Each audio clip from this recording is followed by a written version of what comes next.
Hi, I'm your host, Dave Kemp, and this is Future Ear Radio. Each episode, we're breaking down one new thing, one cool new finding that's happening in the world of hearables, the world of voice technology. How are these worlds starting to intersect? How are these worlds starting to collide? What cool things are going to come from this intersection of technology? Without further ado, let's get on with the show. Okay, so we are joined here today by a great guest. I'm very much looking forward to this conversation, Mr. Kane Simms. So Kane, tell us a little bit about who you are and what you do. Thank you, Dave. It's been a long time. I feel as though I haven't seen you for a long time. I've missed this. Yeah.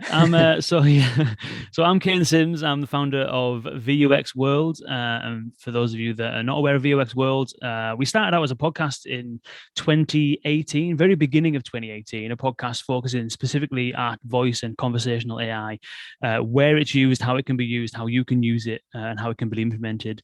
And that quickly kind of led on to various other things, workshops, consulting, stuff like that. And now we have a consultancy.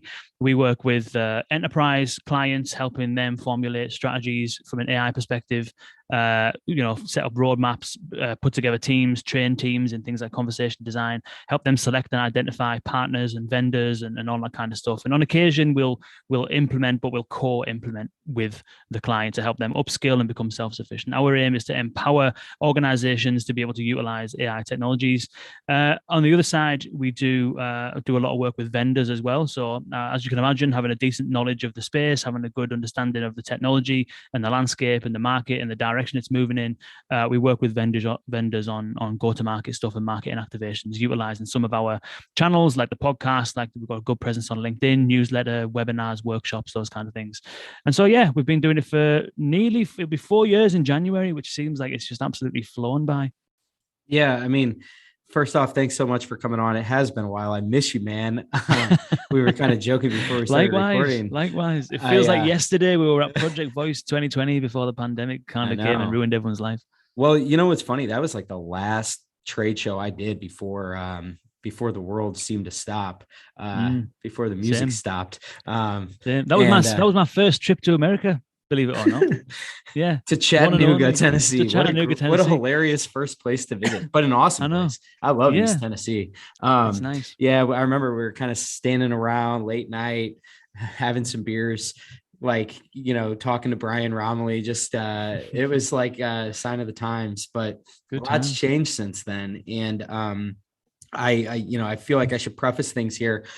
My podcast, I feel, is a little bit representative of what's happened. I would almost say, like, post-pandemic, is I very much gravitated more toward my industry, and my podcast has, my roots really were as a podcast very much sort of straddling the fence between my industry and my passion for everything that's going on with voice tech and conversational AI.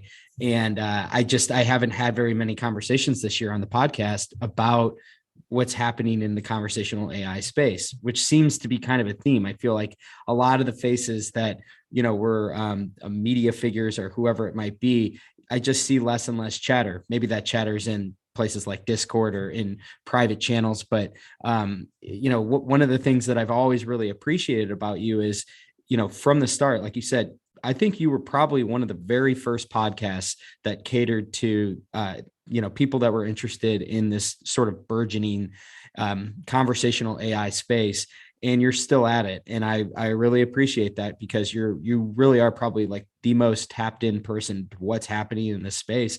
And so I thought, as we kind of like come up on the end of the year, I got to have a refresher of like what's going on in the space right now, because in many ways it feels, we were kind of talking like before we started recording, in my opinion, it feels like there is, a little bit of there's a heads down theme right now where it feels like people are building.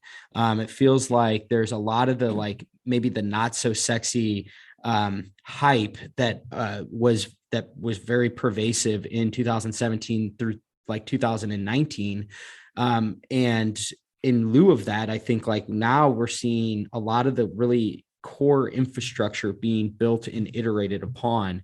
And, I would be curious to kind of get your thoughts on this, but in general, like where do you see the voice space being right now? And more broadly speaking, the conversational AI space, and what's your read on sort of the state of the technology? Does it feel like it's stuck, or does it feel like it's a lot of that plumbing and the infrastructure and the things that aren't as exciting to talk about, but are very much necessary in order to continue to advance the technology forward?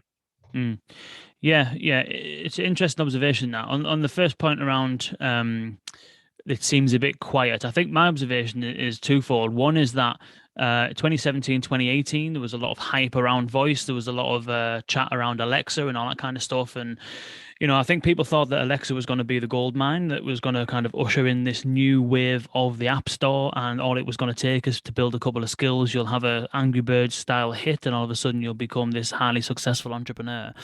And so I think there was a few opportunists involved at that stage, and what transpired was that actually that wasn't the case. In fact, Alexa skills are quite hard to make well, and they're quite hard to get found as well, and it's extremely hard to get people to return to them if you do manage to acquire some users. And so people have had a real hard time making it work, basically. So in 2019, I think the first exodus happened where the hobbyists left. But then you still had a lot of hobbyists that were still involved and trying to make it work and trying to build businesses on it. But then I think what happened in 2019 is that on the Alexa and Google side is that people realized that the way to make money actually was to go out and find people with money, which usually is brands and companies. And so there was companies formed in the UK and the US that were aiming to serve brands and build stuff for brands on the platform. And that's pretty much where I would say that Alexa is almost right now, is that it's a place for brands to exercise marketing experimentation, essentially. I wouldn't have said there's been a terrible amount of product market fit found in that platform just yet, although I think that the most interesting thing happening over there right now is what Sate now are doing with actionable audio ads, which is that they're running audios on radio stations that are specifically targeting smart speaker listeners and encouraging people to enable a skill using a certain prompt that they give them, and that's led to a whole bunch of charitable donation increases. Bayer, the company that has the Barocca brand, have sampled something, and so they've just been on a huge roll. So that's kind of my observations of that side of things. I think it has evolved into a marketing channel, and so I think that for the hobbyists and the entrepreneurs that wanted to make something happen over there, it's been a lot harder, and it has been very difficult. And the other side, I think that the why it's being quiet is that I think actually generally people are just trying to build businesses now. In 2018, it was a lot about hobbyists. It was a lot about kind of like everyone was passionate about it, so spent a lot of time networking, building relationships, experimenting. But then I think what's ended up happening is that ultimately, if you want to make this happen full time, you need to be able to generate revenue in some description. So I think some of that quietness has been people heads down, building businesses, getting work done.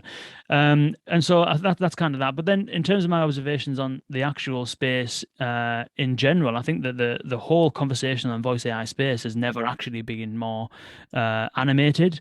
It might be that the action might not necessarily be focused on the headlines on Alexa as much as it perhaps was. But I mean, if you look at what's happening on the enterprise side, as I mentioned before we started talking, you've got Microsoft spending $20 billion on Nuance, one of the oldest and arguably most successful speech technology companies. You've got Genesis that just raised $500 million last week at a $21 billion valuation. Now, that's not necessarily a speech technical company. It's traditionally a call center company that acquired a whole bunch of cloud communication companies. So now it's basically a cloud communication company. Think of it a little bit like a Twilio, or almost like a small version of AWS.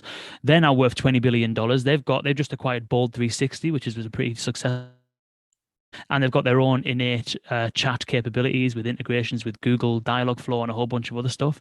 And so what's happened is actually the activity, the enterprises and companies that are, large corporations and service-based companies and companies that have large customer bases have realized that they can use this technology to save themselves money, improve customer experience, and work 24/7 without getting tired and without paying people more.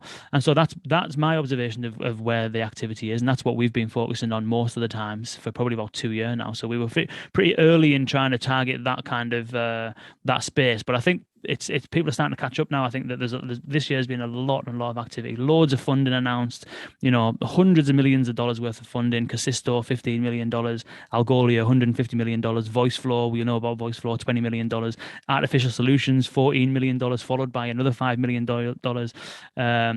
There's been just loads. Core AI, $70 million, Symbol AI, $17 million. Everyone's raising. For Synthesia have just raised, I think, $500 million, or it might be 50 or 500. I might be either adding or missing a zero. So there's a whole bunch of activity going on, is my observation, and it's still an incredibly exciting. My belief that it is absolutely the future of customer experience, this stuff. Yeah, there's I have a lot of thoughts there. So, for starters, I do want to preface for the listeners, those of you who have maybe come onto the podcast within the last few months and you're used to me having discussions about the hearing health industry, this might be a little bit of a curveball for you. But just to kind of recap, like why I'm so passionate on this space is I am adamant that at a certain point, there will be a interface with your in-the-ear devices, whether it's hearing aids or it's AirPods and those types of, Bluetooth type, wireless devices. You're, in a world where you maybe are less dependent on your screen, there's going to be, I think, a lot of use cases that make sense when you have a more robust conversational AI baked into it. So I just want to preface why this is so relevant, I think, to the future of the hearing health industry for those that fit hearing aids, is that this will all, I think, be a major use case in time. And I think to your point, Kane, like as you were saying all that, with all of these raises, the theme that I kind of gather from it is, again, it's like the core technology is what people are raising on. It's advancements in the natural language processing, it's advancements in speech recognition. I think that what, maybe the biggest contribution that Amazon made isn't necessarily Alexa per se, as much as it's the core infrastructure that is Alexa. Like it's the far field microphone technology that they advanced with smart speakers. I remember when I interviewed Jeff Adams, who was part of that team that built Alexa, he said that was like the biggest challenge was when Bezos presented this concept, or however the genesis of it was, at the very early stages of it, that was, in his opinion, what was going to be one of the most challenging things, was like a lot of the ways in which you have to make the far field microphones work, and all of the processing that goes into it. How do you wake it up? Obviously this is a on cloud device, so you can't send massive amounts of data, not to mention all of the privacy concerns that go along with that. So it seems like, and you had mentioned with the call centers too. I mean, when I spoke with Anna Rosen with VoiceFlow, she had said that, like, at VoiceFlow, that was a huge focus for them as well, was basically the next iteration of the call center, and I feel like, so in a way, it's like, I know that a lot of the roots of this industry, of this technology, are on those types of things, are call centers. And so it's almost just kind of come full circle to where it's now you're seeing like major advancements happening at that core technology level. And so that's why you don't hear a whole lot anymore about, people building within the Alexa ecosystem. There are certainly people doing that. And in time, it really might manifest into something meaningful, but it felt like a little bit of a head fake. And I think that, it's a little synonymous with the way I think about it is Alexa and Google Assistant. However, as time has gone on, particularly, I would say in the last like 12 to 24 months, my thinking is those two ecosystems are important, but it's just a small portion of what's really going on in this space. And as more companies tailor, whether it's, very specific solutions for a particular job, and it's, enterprise applications, and it's ways in which you can basically solve for a very specific need that a company has, that seems to be kind of the direction that things are moving. And I'd be curious to hear from you, like, as we head into the new year, like what are you anticipating we'll see happen this next year in light of what's transpired this past 12 to 24 months, knowing that it's obviously going in a different direction than just being squarely focused on Alexa, Google Assistant, Siri, the big, consumer voice assistants. Yeah, well, I think those assistants, what they did do, you mentioned it, that they've kind of put a lot of infrastructure in place that enables some of this stuff to happen, but more importantly, what they've done is they've normalized talking to stuff. So that's what the Echo device was the very first purpose-built thing that was only built and intended for you to speak to. Nothing else existed. You could speak to other stuff. You could have a microphone plugged into your computer and use drag and dictate for the last 20 years before Alexa, but it was the first thing that was ever built specifically to speak to. And so, as you're right, it had to, work out a whole different things with far field mics and also mic arrays and how you take, 8 different audio signals coming into 8 different mics and make them all kind of align to one signal and then understand what it is. It took a hell of a lot of doing. And so I don't actually think that these platforms are what's the word I'm looking for? I do think that the future is very, very bright indeed for Alexa and Google Assistant and Siri, because you mentioned there in terms of ear health and in-ear kind of capabilities and stuff. Ultimately, what the debate I've been having for a long time is with myself, and I've had this debate with many others on many other podcasts and on all that kind of stuff, is are these voice platforms channels or are they platforms? Mm-hmm. So are they a channel like WhatsApp or social media, where you kind of like, yes, you kind of almost, you have to do something bespoke for them. Your image size on LinkedIn is different to it is on Facebook, but broadly speaking, the message is the same. The internal behind the scenes capabilities are the same, and you just broadcast through a different channel. Yeah. Or are they platforms like iOS, platforms like Windows, things that can be built upon to create new levels of value, new levels of unique value, basically. And this is the kind of thing I've been struggling with for a while. And I think the conclusion I've realized is that it's actually both. Right. And it's just at the moment it's being utilized as a channel, which is that it's a lot of radio stations are pumping stuff through there. It's a lot of like general question and answers that are reading answers from web pages and stuff like that. And there's not a lot of companies treating it like a platform because of the number of reasons that are barriers to doing that, as we've mentioned. Like there was a recent published report from the UK government, commissioned a report saying, looking at the radio industry and the future of the radio industry. And in the end, it proposed regulation that mandates smart speakers to always give preferential and free access to radio stations. And I was thinking that's quite damaging because it's preferential treatment based on nothing, basically. But fact of the matter is, these radio stations view smart speakers, namely Alexa and Google Assistant, as very important distribution channels, so much so that they want to regulate them to mandate a presence on them. But in future, if we can overcome the conversation that we've been having for 4 years, which is around discoverability, then ultimately, what is the future of Alexa and Google Assistant? Well, Amazon are not going to stop until everything's got Alexa in it. And Google Assistant are not going to stop until it's the default access point to the internet again, like it was when the default access point to the internet was a web browser, and that's all you had. Whereas now you've got everything, so Google wants to be everywhere. And so I think that these are going to continue to grow. Usage is actually growing; it's growing year on year, and usage on mobile is growing year on year. It's just that it's the brand bit that was the missing link.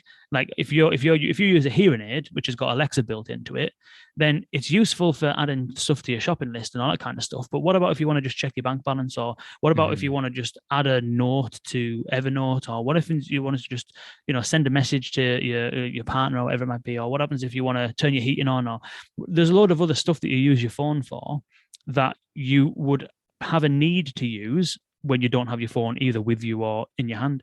And so I think the future of these platforms is actually pretty bright. I just think that it's not happened as quick as we thought it would have done. So that's the first sorry, go on. Well, I was just I completely agree with you. I think that it is a channel right now, and in the future, it might ultimately become a platform. I've long thought that the sweet spot right now is media. I think that you can see that in the usage data is that, the primary use cases people rely on their smart speaker for are listening to music, and different forms of media, podcasts as a new one.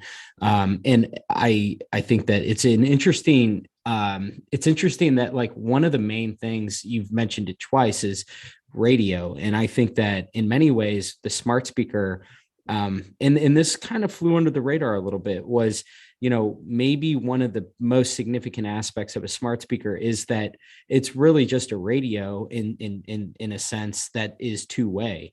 And, so I think that you look at all of these terrestrial stations, if you listen to the radio, you can hear many stations will always advertise like, listen on your smart speaker, because they know that you can build the habit that way as well. And I think there is actually, that opens the doors to some really interesting things. So, for example, it might, eventually cater to the ability to have that, let's take some calls, and you as the listener literally can just engage with your speaker that can connect you to the person on the other end. So I can imagine how it makes things more dynamic. You're seeing it. You had mentioned earlier with the ads.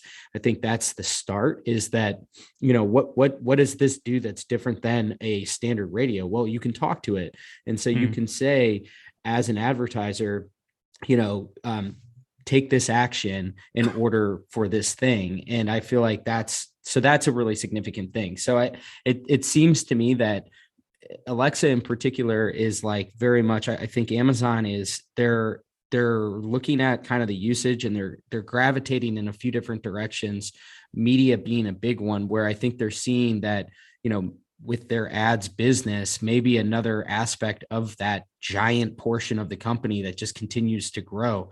I saw a stat that said, it was Benedict Evans said that he thinks that, he basically did an analysis that the Amazon ads business might actually be more profitable than AWS. So this is like, I think, a major focus within Amazon right now. And it makes sense that, that would be such like Amazon thinking of like, okay, we have this asset, which is our smart speaker footprint and Alexa. What can we do with it? I had always thought, well, that the most likely scenario was that it would be all tied to Amazon.com and shopping on it. And it might be that, but it also just might be a vehicle for ads on this like new version of radio. So anyway, I just say all that to say, it seems like right now, it's very much a channel, but in the future, to your point, and I think that this is part of the head fake, is that the platform opportunity does exist, and it just might take a lot of time because it feels like we're kind of stuck right now. But the reason being is, it's, as you dig deeper and deeper into it, you realize, wow, this is a gigantic undertaking from a technology standpoint of like, there is so much stuff that needs to be ironed out for this thing to actually work in a meaningful way. It's just like you said, where how do you get it to the point to where you can do all kinds of different things, where it's working through a multitude of different apps in context. I want to check my bank statement, and then the next minute I want to be streaming some version of media.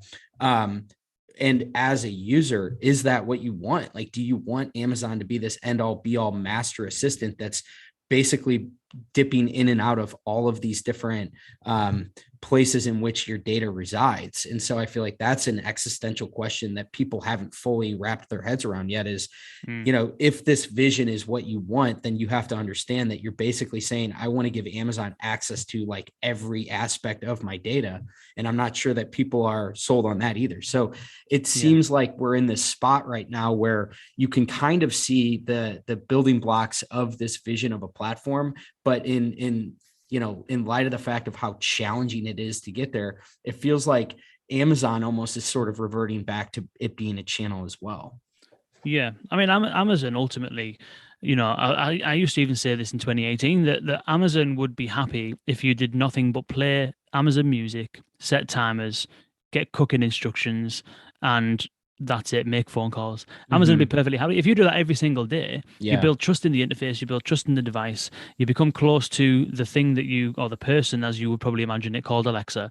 And then eventually, you won't mind adverts, you won't mind spending money on it and all that kind of stuff in future. And so I think Amazon will be happy if it was just that.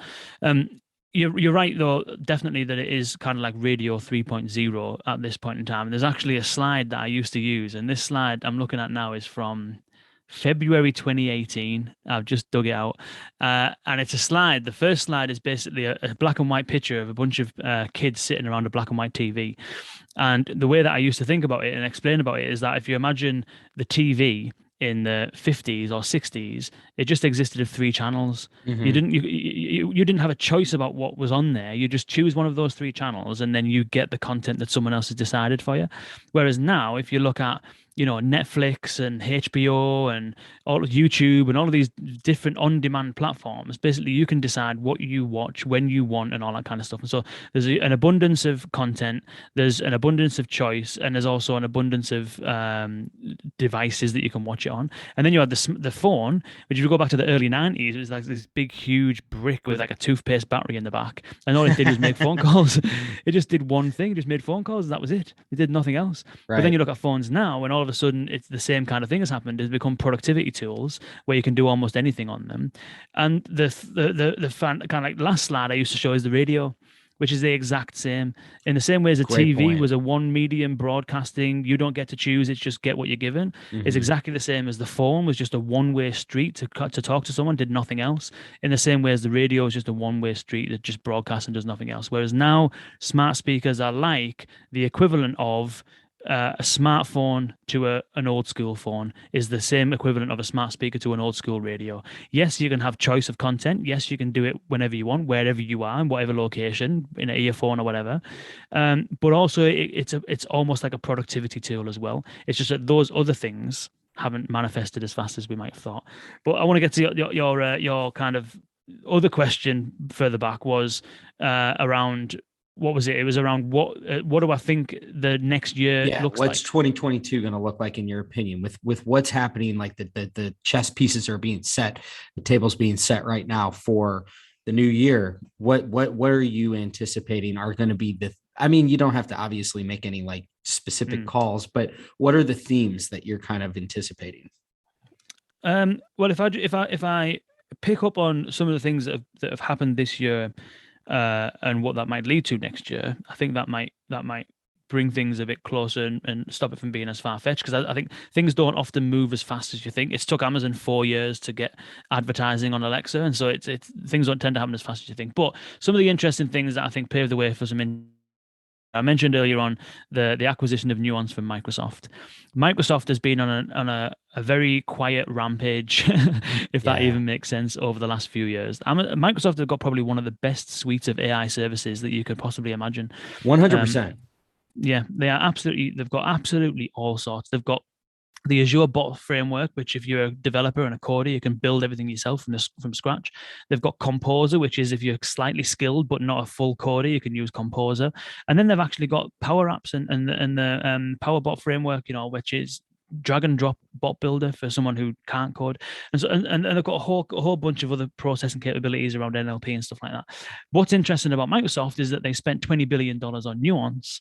And what do Nuance have? Well, obviously, Nuance have got a lot of legacy technology, but they've also got an incredible footprint in the healthcare space. Yep. Nuance have spent 2 decades integrating with all the EHR systems, all of the big players in the health sector in the US.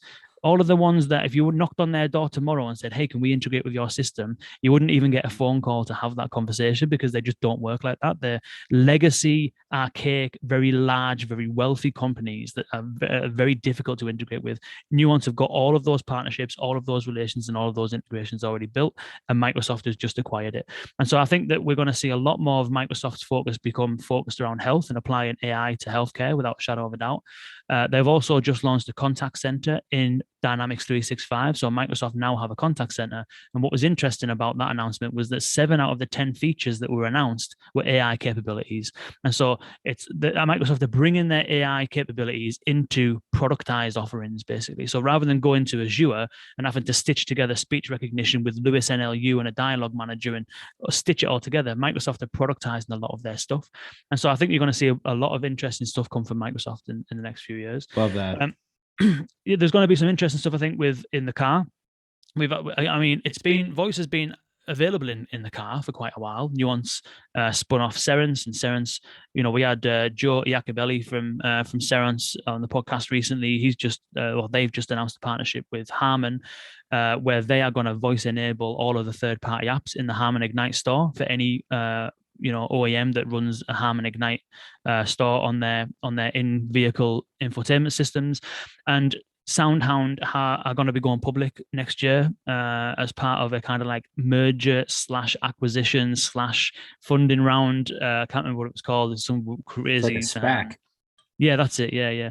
So they're going to be going public, which means that they are definitely going to be really pushing into a couple of different areas, definitely around auto. So I think we're going to see some interesting stuff there, and around hospitality as well. They're doing some interesting work with MasterCard. So, but I think what's interesting, the trend that is coming out of the Nuance and Harman partnership is that Nuance are voice enabling third-party applications that don't have anything to do with voice in them.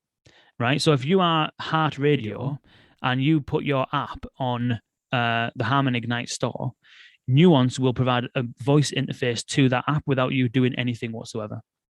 And so what that is the very early sign of is the ability to create language models that are specific to a certain domain, like playing music, or in the banking space, there's a product called Casisto from a company called Kai that is basically just built a language model, or rather Kai from a company called Casisto, built a language model specifically focused on banking, and so it's productized. So I think we're going to see a lot more productization of language models, where it's almost like a one-stop shop for a chat bot, for example, for banking or whatever it might be.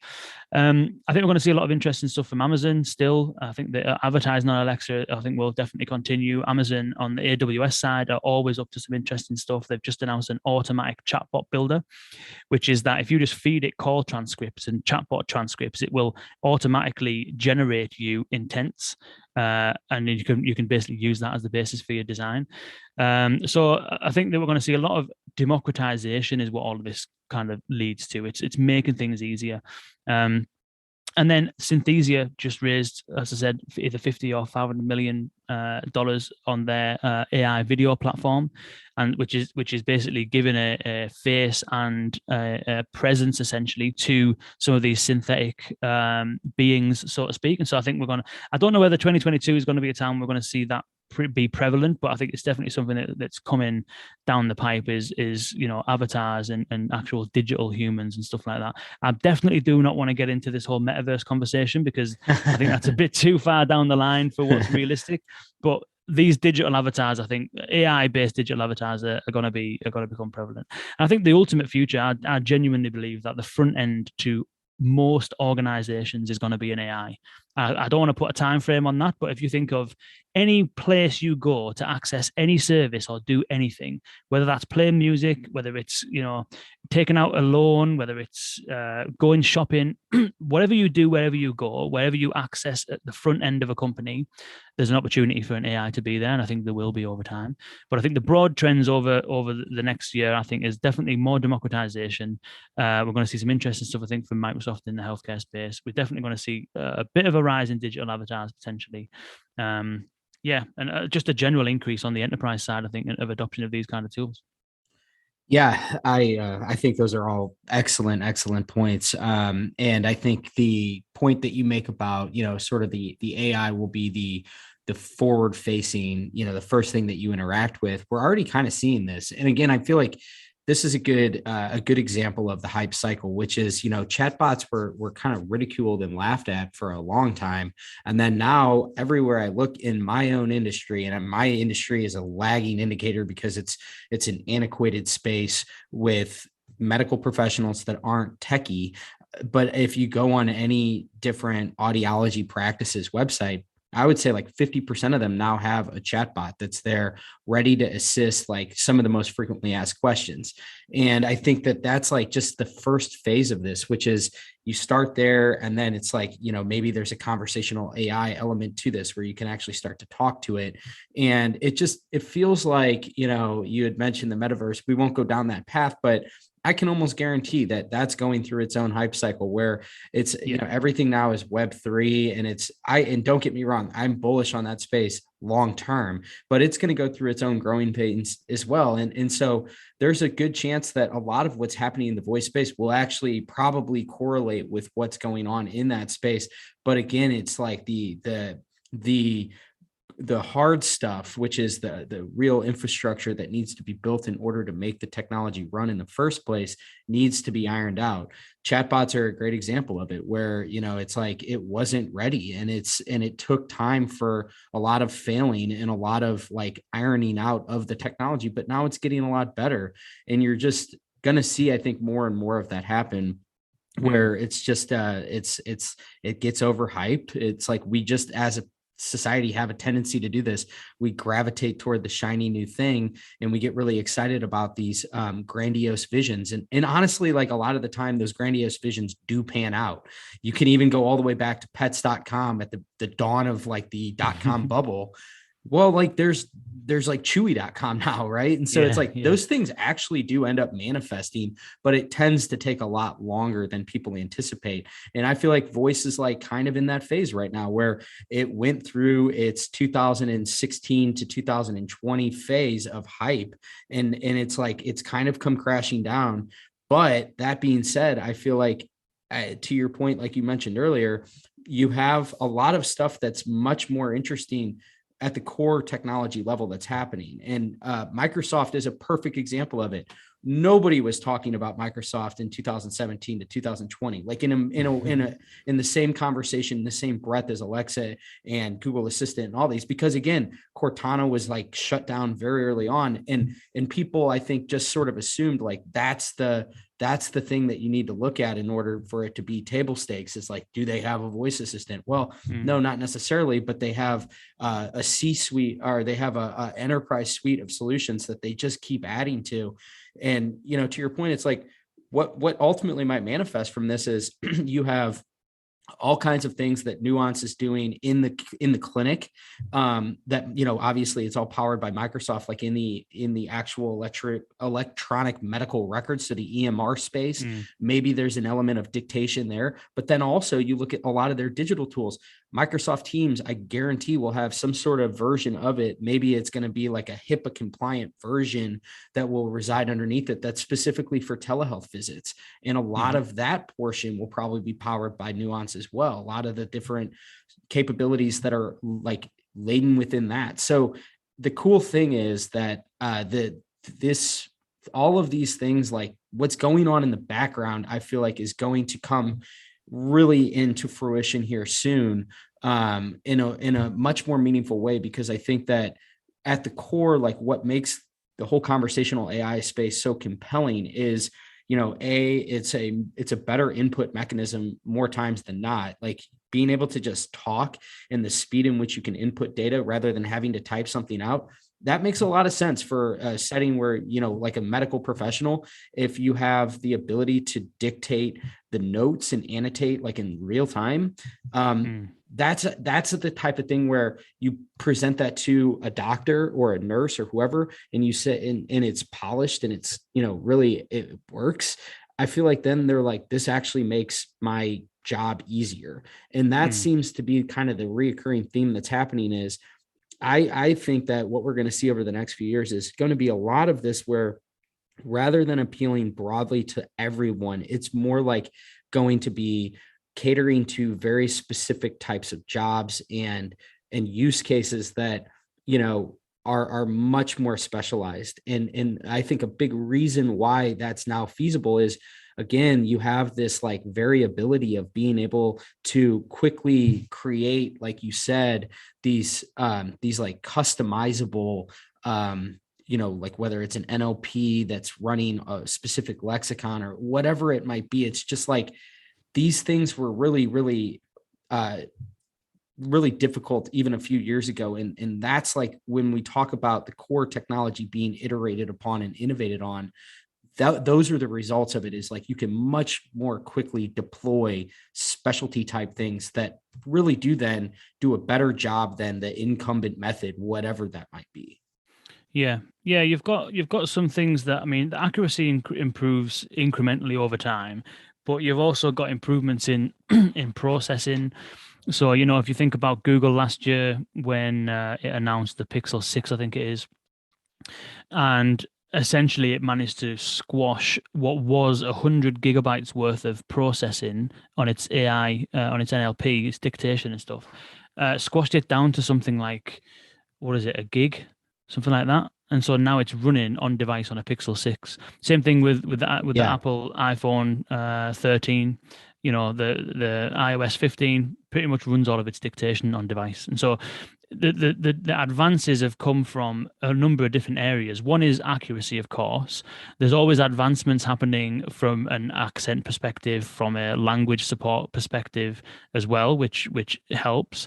Then you've got processing power. Qualcomm just announced a processor that can completely strip out background noise. So even if I'm in front of the mic and I'm doing this and I'm clicking and there's noise and I'm scrunching paper, it can actually isolate that frequency to an extent that it will remove it entirely, totally. so that all you hear is my voice. And obviously there's benefits for that, for in the area that you're in, for with people with hearing impairments and stuff. That's a huge benefit. Being able to just wipe out all noise aside from the voice is huge. Yep. It's better for calls, for anyone making any phone calls at all. But then also at the front end of the voice AI stack, if you like, getting a clean signal is imperative. So there's a whole bunch of kind of like technical advancements that have been made, that have made way for a lot of this stuff. But then your observations there around isolated or domain specific products and use cases, we're seeing that definitely, because as you mentioned, if you're a bank, the people whatever it is that you're doing, it could be a chatbot, could be a voice assistant, could be voice activate in your app or your website or your call center, whatever. The conversations you're going to have with customers are going to be constrained to a certain domain, isn't it? It's all going to be about finances, likely to do with a certain number of topics, likely to do with products that you sell.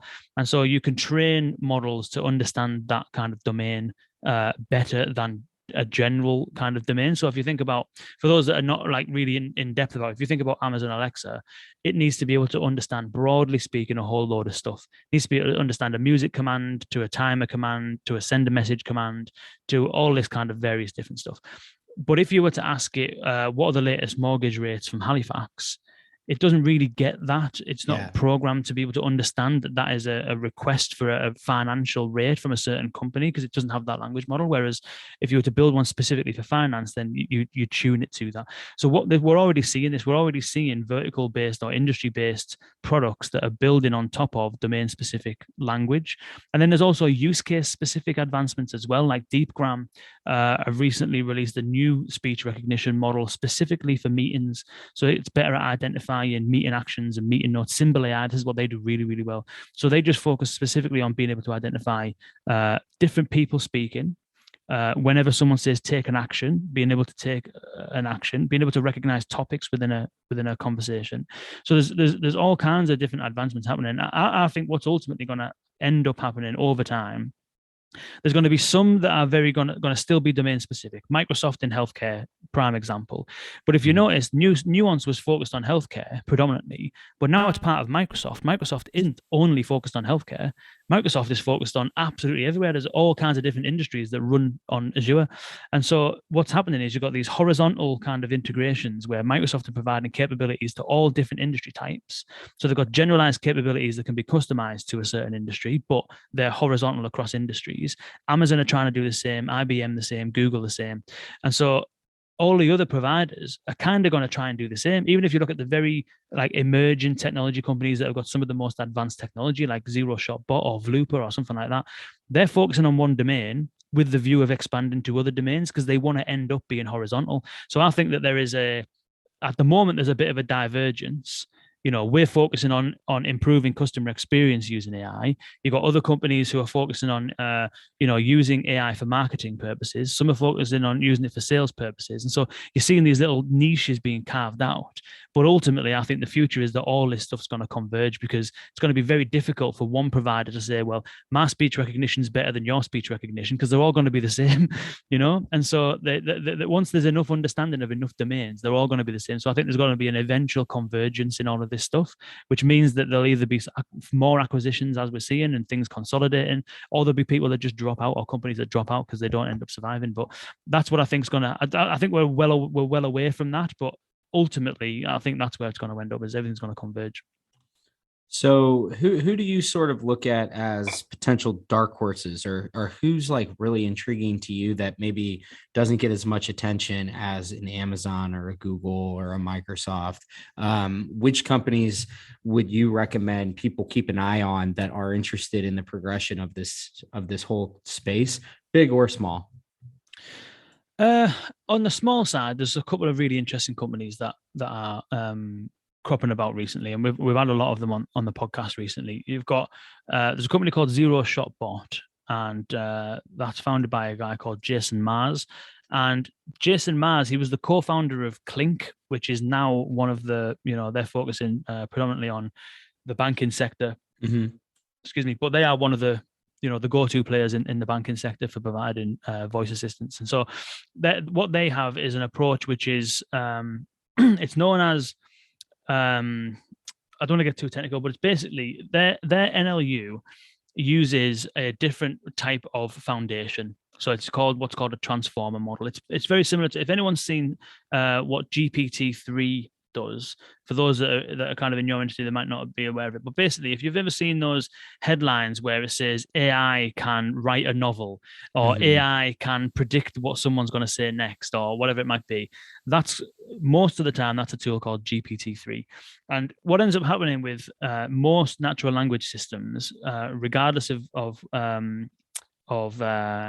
which provider, they're all built in a certain way. They require, if you're even on the fringes of this stuff, you'd have probably heard the term machine learning. You've probably heard the term training data, that it needs to be able to function. And so there's a certain way of building these systems that requires a lot of training data, requires a lot of time and effort, and the general structure of what's known as intents is kind of fragile at scale, basically. And so there's a couple of companies that are coming out which are using what's called a transformer model. And all that basically means to an end user is that there is a much higher chance that this thing is going to understand you. Right. That's all it basically means. It's going to understand you a lot better, and therefore it's going to be able to respond to you a lot better. And so there's a couple of companies that are working on this kind of stuff, which is, one of them is called Got It AI. So, I'll stick with Zero Shot Bot. So Jason Mars, founder of Zero Shot Bot, that's his company. So that company is only just coming out of beta this month. And so you'll only be able to kind of see it or get access to it in the next few weeks. But it sounds very, very promising. There's another one called Got It AI. One of the guys that's the head of AI there is called Chandra Khatri. He spent a long time at Amazon Alexa. He founded the Alexa Prize, and he's got immense experience. So that's working in a very similar kind of fashion. Another company called Hyro, coming out of Israel. They're quite interesting. They have a very similar approach, very unique approach to data management and stuff like that, which again, ultimately, to translate that into why it matters, it just means that there's a much higher chance that it understands what you say and can get you the right information. And the last one I would say is a company called Vlooper, which they are in, I think they're still in like a stealth kind of phase, but they have a very similar approach with, they call it, what is it they call it? Symbolic AI, they call it, which was a new term on me. So it's crazy. But anyway, ultimately, all this means is that in the field of understanding language, there are certain limitations that some of the big platforms have. And these more nimble companies, that most of them are based in academia. All of this stuff comes out of academia, and it's proving the concept of the theory that they've learned through academia, and they are, from what I've seen so far, they are performing very, very well. And so I think the future of this stuff ultimately is going to be in what is known in the industry as zero shot and few shot learning NLU models. Basically means less training data, but higher performance, which means it's going to understand people better, and it's going to be able to answer your query a lot more accurately. And so hopefully gone are the days when you type something into a chatbot and it comes back and says, oh, sorry, I didn't understand that. Mm-hmm. Or you say something to Alexa and it says, I don't know how to answer that one.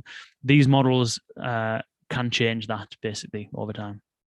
Yeah, that's really interesting. And again, it's like it goes back to kind of the gist of I think what we've been talking about, which is like, again, yeah, these things like you can dig down into them and understand what each one's doing differently. But to your point, like how does this actually impact the consumer? It means that like the speech recognition is getting better. And I think that again, it like that's kind of where my head's at here is it sounds like a lot of like what makes this whole thing run and be compelling is what's being ironed out. And it's, making it so that it's more accurate, making it so that it's speedier, more reliable, it's more interoperable between different apps.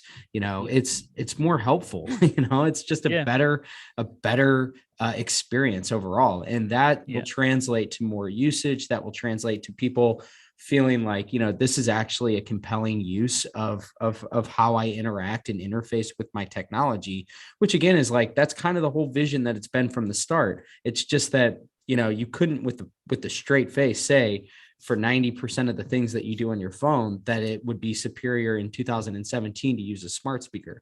And I feel like that was part of the fallacy, was that people were trying to sort of make that argument. And I'm just generalizing here, but that's, I feel like that's sort of the theme, is like I feel collectively had these high hopes and aspirations, but just the technology wasn't there yet, and it will take time. We're still not there. It's going to take a long time for these visions to be manifest. But to your point, like you look at the way in which there is the acquisitions happening, the funding that's being raised is all a testament to, the businesses are being built right now. And as soon as there are opportunities to generate significant revenue, the technology will follow. And that's kind of like where things seem to stand right now, is that we're in this, it's not a holding pattern as much as it's a building phase. And those tend to be kind of quiet, it seems, and not as flashy, but it feels like there's an other, like, when we come out on the other side of this, when a lot more of this technology is mature, just like what you said with, the actual technical advancements that are happening, whether it's Qualcomm, NVIDIA, all these different chip manufacturers that are going to make it so that you have the ability to mute background sounds just because it's identified it through machine learning. I mean, there's going to be so many different things that are derived from that as soon as the technology gets to the point to where it enables these types of use cases. And you can go down the list of all the like core technologies that make a conversational AI, and you can look at each facet of it, whether it's the NLU side of things or it's the automatic speech recognition, all of these things, like they're all in piecemeal being iterated upon right now, it feels like. And I think that we're going to see like the really exciting stuff will follow. It's just going to have to be after the plumbing is built. Yeah, but I think that a lot of the funding actually that we've seen this year, a lot of it isn't actually funding for building stuff. A lot of it is funding for like exposure and going to market with stuff. Okay. So you're right to say that I would even say the last 4 to 5 years has actually been a phase of building stuff. And for a lot of the AI companies out there, it's been building something. Can we get it in a client? Yes, we can. Okay, how do we use that to then boost the product and fuel it more? Can we get it into another client? Yes, we can. But the last year or two, if you look at, pick two vendors out, let's say Unifor and Core AI, two Cognigy as well. They've been kind of like acquiring clients steadily over the last sort of like 3 years. This year, every single one of them has raised a big bunch of funding. And yes, there will be product enhancements, but that majority of that funding isn't for let's fix the plumbing. The majority of that funding is let's go out and find big clients. Let's get ourselves the market leaders for being the go-to conversational AI vendor in the world, so that when this consolidation happens, we're the ones doing the acquisitions, or we're the ones who are on top. And so you're right that there's been a lot of building going on, but I think that there is a lot of stuff now, I think, as it's been exhibited by some of this funding, that is actually ready for prime time. Starting to be deployed. That's great to hear. It's further along than I had even realized. And again, that's why I'm talking to you, because you know this space better than anybody. So as we sort of come to the close here, what else is on your mind as it relates to this whole space? I mean, what is, I guess like as a closing thought, what are the things right now that are really energizing you with this? Like what in your personal opinion, are you looking at and saying this is getting really, really interesting? It's a good question. I think that I'm always, as I mentioned, the couple of the advancements on the NLU side, I think have impressed me a lot over the last few months. What's also interested me a lot is that at the higher end of the market, at the Microsoft side, at the Amazon side, at the Google side, and then the rung just beneath them, like the Zoom side, Zoom almost acquired Five9, which is another contact center provider. Having said that, they're actually a cloud communications provider, again, a bit like a mini version of AWS, but that got canned basically because the shareholders didn't want to do it, but it was almost going ahead. Since then, both companies both stumped up some money to put into the 500 million that Genesis raised, and so there's almost like a at the not quite kind of, there's activity happening at the very high level at the Microsoft Amazon level. There you can tell that they're investing really heavily in some of these capabilities, but at the level beneath it, where companies that are still like billion-dollar revenue companies, but not quite Microsoft level, they're also, you can see there's evidence of them being infused by this stuff. And so you can only imagine what's kind of coming down the pipe when Zoom stump up a good proportion of money in a traditionally a contact center provider. There's interesting things kind of going on there. And if I look at, how good some of the synthetic voices are getting now, Synthesia and the digital avatars, the way that they're kind of shaping up, I think it's a really, really interesting space. But the one thing that's I don't know if it's exciting me, but it's positive signals, is looking at the very high end of the market with these global technology firms. And you can see that they're all AI first. Salesforce acquired Slack. Every single thing that Salesforce have published from a strategic point of view for their business since then has been about how do they turn their entire organization into a Slack first organization. Mm-hmm. What is Slack? Slack is a conversational medium. Yeah. And so when you look at, Salesforce, you look at Zoom, you look at large kind of like enterprise comms providers like Genesis and Five9, then you look above them and you look at the big cloud providers like Microsoft, Amazon, everybody is investing hugely and has massive confidence. And then you look at the funding, you're coming from the venture side, everyone's got funding available. So everyone, it seems, who are in decent positions to have a look at where the world is moving, everyone is putting their eggs in the AI basket. And when I say AI, I've almost started to use the word interchangeably with conversational AI, because the vast majority of investment has been on natural language processing. And so the front end of AI, without a shadow of a doubt, is going to be conversational and NLP based. And all of the big companies in the world are putting all of their eggs in that basket. And so that's what's kind of exciting me, because it's a confirmation that for the past 4 years, I've kind of been on the right track, and hopefully we'll continue to do so.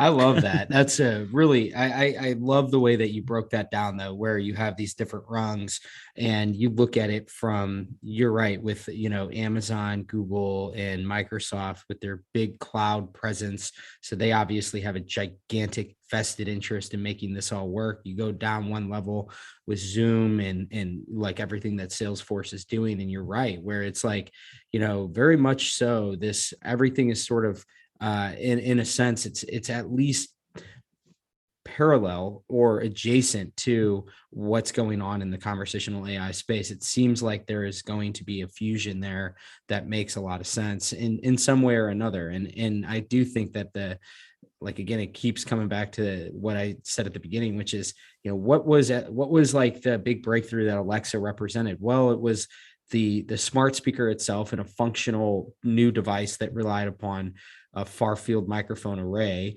Plus you had, the combination of the automatic speech recognition, the natural language processing, the wake word detection, and all of those like core technologies that makes that thing seem to be in piecemeal, all being iterated upon in various ways. And so I think that where things will ultimately end up over these next few years is, like you said, where whether it's like you have the synthetic AI has gotten so much better to where, how that ultimately manifests in the market is maybe, as with the rise of podcasting, I've long held this idea that you'll have so many different forms of audio content available to you. And a lot of it will be like the internet read to you in whichever fashion you want and whatever's interesting to you. And that content will surface much in the same way that you look at video and how that's all surfaced now. The dominant new form is TikTok, which is entirely AI.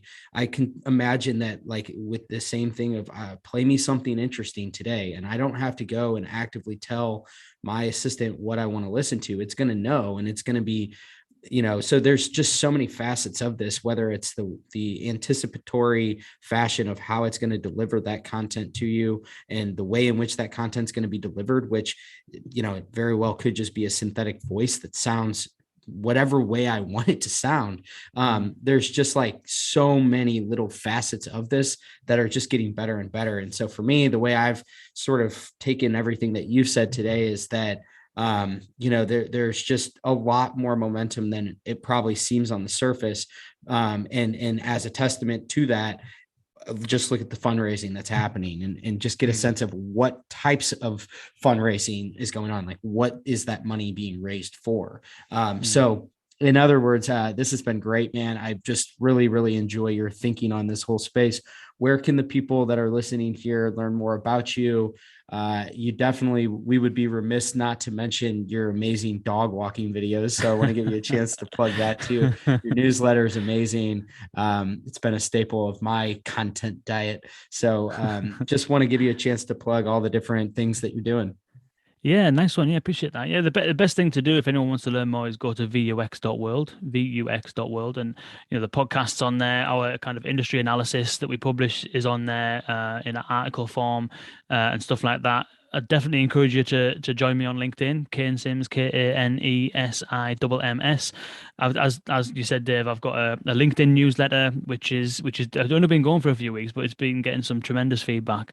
And then I do these little dog walking videos where, rather than kind of like just put a LinkedIn post with a little few words, whenever I come across an interesting news story, I kind of break it down and deconstruct it and talk about it while I'm walking a little Winston. So yeah, that's Winston.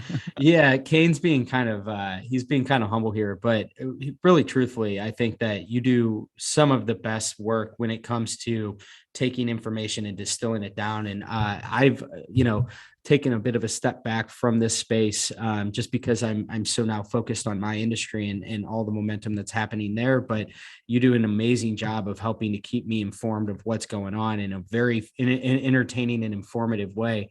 How are you liking the LinkedIn newsletter? Is that, I've not known anybody that's done their version of a newsletter service. Are you enjoying it? I am. It's very good. Yeah. The thing about LinkedIn newsletters, LinkedIn, I'm all in on LinkedIn. That's basically where I think it's huge. I'm with you on that. Yeah, it really is. The thing about LinkedIn is that it's very controlled. It doesn't let you get too spammy. Mm-hmm. So when we do our live broadcasts on the podcast, we broadcast the podcast live every Thursday and Wednesday. What you're only allowed to invite 1,000 people per week to any event. So you can't just spam all your contacts with your event. You've got to be selective about who you invite. So it's good in that way. Having said that, it's good in that way because all of my contacts have the opportunity to be invited to the things that are relevant to them.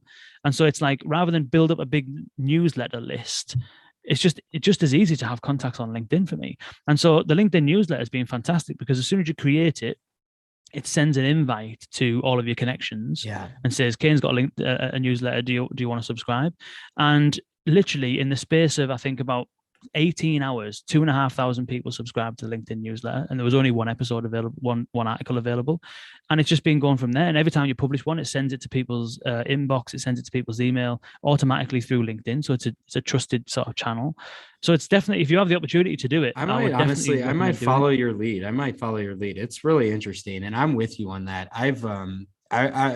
My true love has always been Twitter. But I think that for the purposes of creating content, LinkedIn is where it's at now. I mean, it's it's so effective at reaching your target audience. Yeah. And it's, you know, it's like, it's home to there. It's like you said, like, there's just not as much noise on LinkedIn as there are on all these other channels. And it's dedicated to business. So it feels like a good place for that. So I just wanted to get your thoughts on that, because you're the first person that I know that has taken advantage of that. I've been getting pop-ups about the LinkedIn newsletter, and I didn't even know they were doing anything like that. I've just heard Substack. So it's interesting that, you know, again, Microsoft's doing it because Microsoft owns LinkedIn. Microsoft's doing a lot of really interesting things right now. Yeah. I think Substack is good, but the problem with Substack is that, and it's the same thing we've got an email newsletter which we send, and that's been something that we've done for about 4 years. But the problem with that is that, and Substack, is that you're always asking everyone to go out of their way to do stuff. And a lot of my background, if you go back far enough, is in user experience design, and I'm a huge advocate of making things easy. Mm-hmm. I'm well aware that investing fully in LinkedIn means that you're basically locked into that platform, and if they change something, then it impacts you. I'm well aware of that. Having said that, though, it is the most frictionless way for people to keep tabs on what's going on within the conversational AI space. And it's very good at targeting. You're right. I don't do any paid advertising on LinkedIn, but I get, I don't know, thousands of people that view the videos and comments and stuff like that. And it's all the people who I want to speak to. It's all AI practitioners or, business leaders that are working or interested in AI. So I don't really care about reaching anyone else. I don't need to reach anyone else. I just need to reach the people who are interested in what I've got to say. And LinkedIn seems to be a decent way of doing that. So yeah, I would definitely recommend the newsletter, because you're similar. You're in a very particular niche. Yeah. That for people that work in that niche, they're interested in it. You don't work in that niche because you need a job. You work in that niche because you care about it and you enjoy it and you're passionate about it. And other people are as well. And I think that the LinkedIn newsletter, gives you, just another outlet for that kind of expression. You know what I mean? Yeah. I feel like people kind of dog on LinkedIn a little bit, but really, truly, it's, I've been posting more on there. And to your point, the reason being is my whole industry is on there, in a tiny portion of it is on Twitter. So I would be kind of remiss not to use the platform that everybody's on. And it feels like it's even more and more like that. And so LinkedIn's doing a lot of really interesting things. Props to you, Nadella, and the Microsoft team for making that into something that's rather functional these days. Yeah. So anyway, Kane, this has been such a great conversation. Love catching up with you and hearing what you have to say about the state of conversational AI. I'm sure this won't be the last time I have you on to give us all an update of what's going on in that space, because love to hear your thinking on, what's going on as somebody that's as plugged in as you are. So appreciate you joining today. Thanks for everybody who tuned in here to the end, and we will chat with you next time. Cheers. Cheers, man. Thanks for tuning in today. I hope you enjoyed this episode of Future Ear Radio. For more content like this, just head over to futureear.co, where you can read all the articles that I've been writing these past few years on the worlds of voice technology and hearables and how the two are beginning to intersect. Thanks for tuning in, and I'll chat with you next time.